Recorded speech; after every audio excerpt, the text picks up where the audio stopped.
welcome back.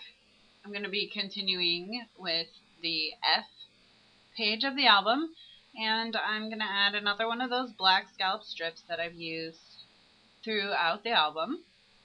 I'm just gluing it down, and then I'll be using my craft knife to trim it out. You can see I'm using yet another craft knife.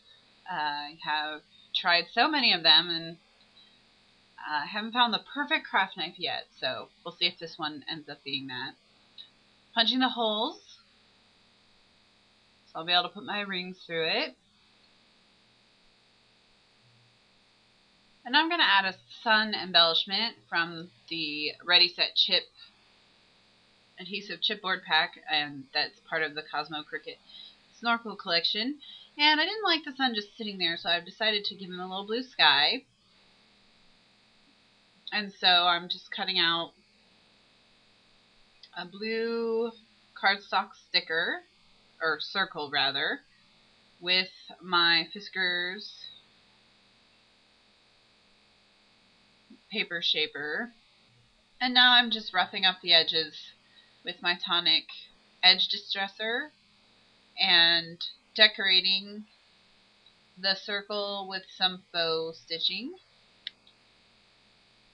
And I'm going to stick my sun down on top of my circle, so it has a little bit more pop. And here you can see where I added the rays. And now I have some more pictures I want to add in circles similar to the circle of the sun. So I'm punching out some circle photos, or some photos with a circle punch. And I'm going to be giving them a similar treatment to the sun. I'm going to punch out a blue circle, rough up the edges with my edge distresser, and then I'm going to use a black gel pen to give myself some faux stitching. I'm going to glue the photo in the center of the distressed circle, and then I will just kind of figure out where I want it on the page and stick it down. And I'm going to add one more, but I actually want to give a sense of motion to the page. I want it to go kind of half off the page, so I'm only going to punch a half of a circle. I'm going to use a picture that has primarily action in the top half of the photo so that I can kind of highlight that. And it also gives me a sunrise feeling as these bubbles or circles are rising from the bottom of the page or the horizon. And my husband got some good pictures of the sun coming up since he started before the sun was up, and then it came up as he ran, so some interesting sunrise pictures that I kind of wanted to highlight. And so now I'm just trimming the circle down a little bit using my Fiskars portable trimmer.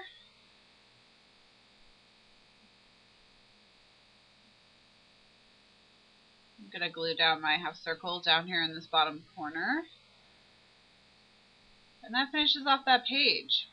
I'm going to continue on to the next page, which has a couple photo collages and some bubble photos as well.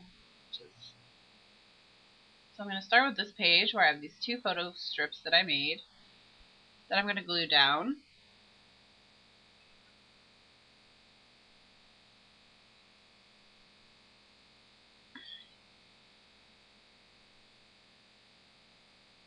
And then I'm going to be trimming the excess where it hangs over the edge. I'm using my grid to line up this photo because I don't want it to go all the way to the edge. So gluing it down and trimming it out. And then I'm going to be putting a strip of paper in between the two photo strips and on the edge of the page.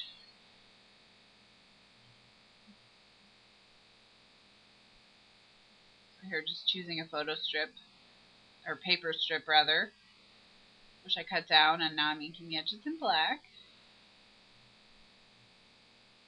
Now I'm going to glue down the photo strip, or paper strip. I don't know why I have photo strip stuck in my head, probably because I used so many of them in this project.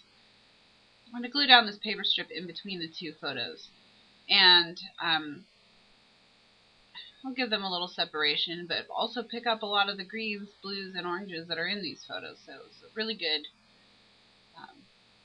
piece of paper to use. Now I'm just going to put the paper down on this edge here and trim it out.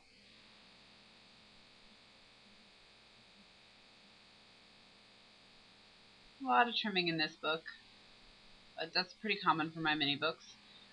Ink to the edges, and now this is the facing page. And I'm getting a white gel pen to mark an inch in from the side, because I have an extremely large photo collage that it would be very obvious if I didn't put it straight on the page. So rather than using the grid to kind of eyeball it, I actually measured with my ruler. Now I'm just trimming it,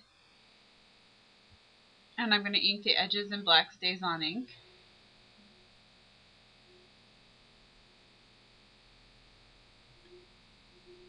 And then I just have two paper strips to add, one on either side, before I decorate it with some circular photos.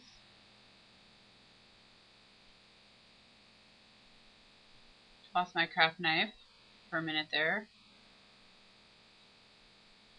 And then here's the next strip.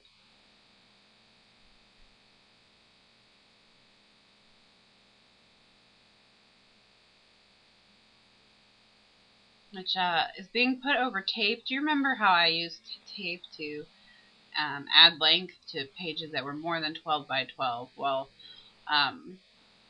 because of that, I want to burnish with a bone folder any time I have adhesive over tape, just because that's a slicker surface, so I want to make sure it has better contact. So now I'm going to just use my black color box pigment ink to ink the edges of the paper.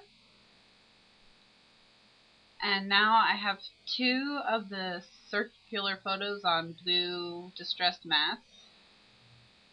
I put kind of off center so they're a little more interesting to look at.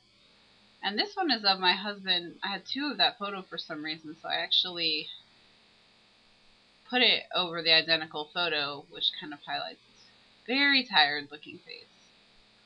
So now I'm just going to do the back. Really quickly, I'm just going to add this photo, or this paper strip,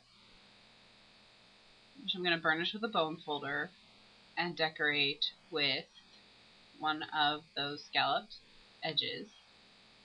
And then the rest of it, I'm actually going to cover with black cardstock. And you won't see me do this in the video because I added it later, but on that black cardstock, I actually put his number, his race number, that he wore in the actual race. And it looks really good right there on the back. So it's a good way to incorporate some memorabilia. So now here's the album. I'm just going through. I'm going to show it to you. And in the next video, I'm going to finish off all the letters and finish up the book and show you the entire album. So thank you so much for watching. I hope you are getting a lot out of this chipboard word book tutorial. And have a great day.